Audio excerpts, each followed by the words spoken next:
पृथ्वीनारायण शाहको दिव्योपदेश भनेको के हो? दिव्योपदेश भनेको नेपालको राष्ट्र निर्माता राजा पृथ्वीनारायण शाहले आफ्नो जीवनको अन्तिम समयमा नुवाकोटको शेरा दरबारमा आफ्ना भारदारहरूलाई देश सञ्चालनका विभिन्न आयामका सन्दर्भमा उपदेशहरू दिएका थिए, जसलाई दिव्योपदेश भनिन्छ।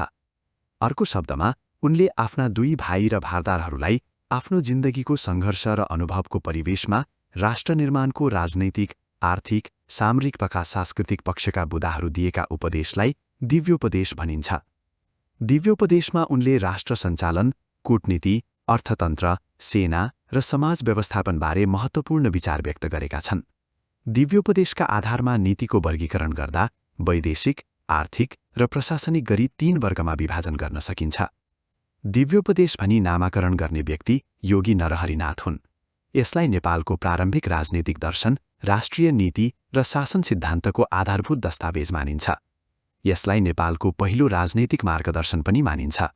दिव्योपदेश आजको समयमा पनि विशेष गरी नेपालको परराष्ट्र नीति र भ्रष्टाचार नियन्त्रणका सन्दर्भमा उत्तिकै सान्दर्भिक छ।